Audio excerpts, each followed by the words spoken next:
सुमर सरस्वती माँ तो न मानो मैं, और भारत को करता और गम डूबी कलम कथा माँ इंद्रा की कहता। भले ही मैं साधु भेष में हूँ, कभी झोली डालते हुए आप मुझे नहीं देखेंगे। अपने जो भी खाऊंगा दाना एक खाऊंगा तो अपनी कमाई से खाऊंगा। समय सर पढ़ाते तो काफ़ी अच्छी पढ़ाई होती थी। अब तो फिलहाल वो स्कूल बंद हो चुका है। जब मैं पढ़ता तब शायद 2007 या 2008 की बात है। उसके बाद सर जी जो हैं हमारे फिर वहाँ से निकल आए थे। नमस्कार, मैं हूं आशीष आनंद। टाइमलाइन न्यूज़ हिंदी में आप सभी का स्वागत है।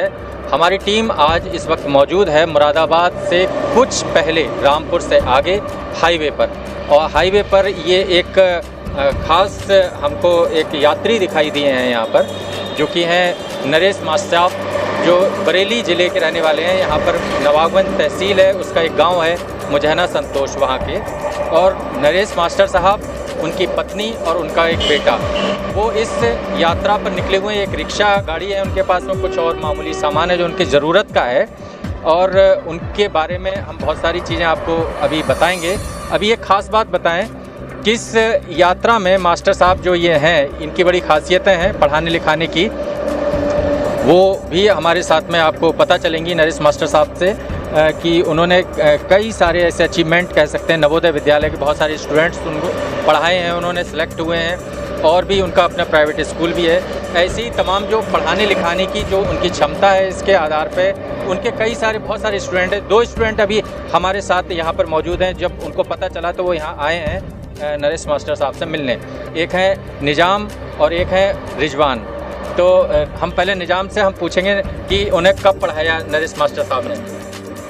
नमस्कार सर जी। ये हम अब से करीब लगभग 15 से 16 साल पहले, जब एनसी से एक स्कूल हुआ करता था हमारे यहाँ गांव में, श्री राम बाल शिक्षा मंदिर नवाबगंज तहसील में ही था। उस टाइम सर हमारे यहाँ करीब 6 किलोमीटर दूर से साइकिल से, रास्ते भी सही नहीं थे, 15-16 साल पहले तब आया करते थे, और बहुत ही अच्छी मैथ पढ़ाते थे।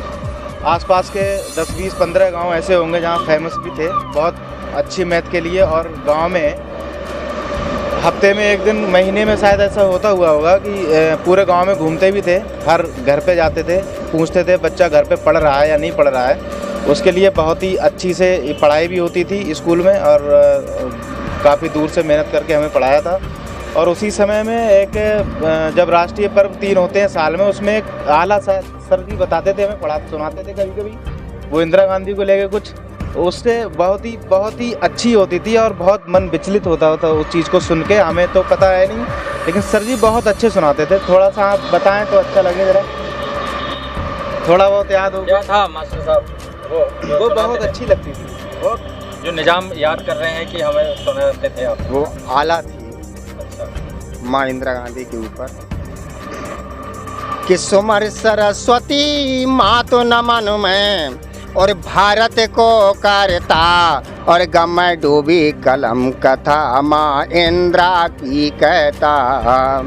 कि नैन से बरसत पानी है और गम का सदमा कहूँ बड़ी बेदर्द कहानी है। ये किसके ऊपर है? ये इंदिरा गांधी के। अच्छा, तो इसमें क्या बताया गया है इस पूरे में? इसमें उनकी पूरी जीवनी है,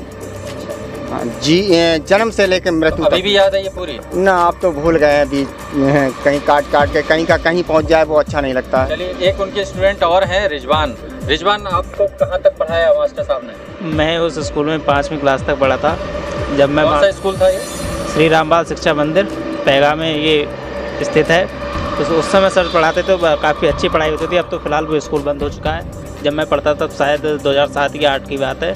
उसके बाद सर जी जो हैं हमारे फिर वहाँ से निकल आए थे। हल्के हल्के जो है वहाँ की स्थिति भी ख़राब होती गई स्कूल के, आज वो स्कूल बंद हो चुका है। मास्टर साहब जो पढ़ाते थे तो उस टाइम कैसे तुमको पढ़ाते थे? क्या इनसे डर लगता था? नहीं, सर जी शुरू से ही बहुत खतरनाक रहे हैं, बहुत मार भी लगाई सर जी, मगर पढ़ाते भी बहुत अच्छे थे।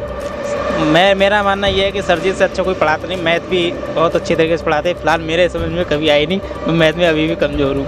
लेकिन मैंने सर से फिर कोचिंग भी पढ़ी थी। फिलहाल स्कूल से तो निकला है, लेकिन मैं 8th में जब था तो चमरुआ पढ़ता था इन्हीं के पास के गाँव में, तो मैंने इनसे कोचिंग भी ली थी।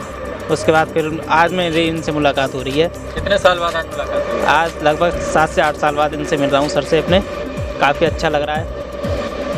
निजाम, आपकी कितने साल बाद मुलाकात हो रही है? मेरे को कम से कम आज हो गए 13 या 14 साल के बाद हम लोग मिल रहे हैं। और दूसरा ये दुर्भाग्य है, कुछ जो जिस स्कूल में हम पढ़े थे श्री राम बाल शिक्षा मंदिर में, उस टाइम 4 लोग हुआ करते थे। मनोहर लाल सर जी थे, एक नरेश सर जी थे जो अभी मौजूद हैं, एक प्रेमपाल सर जी थे। और अब स्कूल वो बंद हो चुका है। उसमें फ़ीस ना होने की वजह से गांव में इतनी अच्छी, हमारे आसपास के 5-6 किलोमीटर तक तो बहुत ही अच्छा और फेमस स्कूल था। सभी लोग बहुत शिक्षित थे, बहुत अच्छा पढ़ाते थे। लेकिन अब आए लगभग मुझे लगता है 4-5 साल हो गए इस स्कूल को बंद हुए, और वो फीस ना देने की वजह से आसपास के लोगों ने फीस नहीं दी, और इतना कम बजट में भी इतनी अच्छी पढ़ाई होती थी और स्कूल बंद हो गया। ये कुछ अच्छा नहीं है। अच्छा मास्टर साहब, एक बात बताइए, एक शिक्षा का मंदिर आप खोल चुके हैं जो कि प्रिया पब्लिक स्कूल है, और उसके साथ साथ एक और शिक्षा मंदिर भी हो सकता था, उसकी जगह आप शिव मंदिर बनाए जा रहे हैं, इसका क्या कारण है? देखिए, ये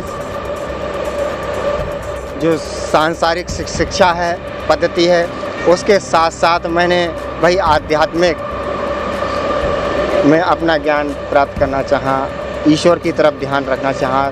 मैंने ये भी सोचा है, परिवार को कभी ज़िंदगी में छोड़ूंगा नहीं। कर्म कभी, भले ही मैं साधु वेश में हूँ, कभी झोली डालते हुए आप मुझे नहीं देखेंगे। अपने जो भी खाऊंगा, दाना एक खाऊंगा तो अपनी कमाई से खाऊंगा। अपने जो, जब मेरे हाथ पैर नहीं चलेंगे तो आप मेरे जो पुत्र हैं उनकी कमाई का खाऊंगा, वरना अच्छा, भीख नहीं। साधु आप राजनीति कर रहे हैं, राजनीति करने का ना ना ना ना ना ना, हमारा राजनीति से कोई मतलब नहीं। क्यों राजनीति नहीं करनी चाहिए साहब? ना देखो भाई, हमें दुनिया से मतलब, मुझे अपनी तरफ देखना है कि कौन क्या कर रहा है, कौन क्या नहीं कर रहा है। मैं तो अपनी मेहनत की कमाई खाऊंगा, ना राजनीति में उतरूंगा। मुझे राजनीति से तो बहुत सख्त घृणा है। बहुत बहुत शुक्रिया।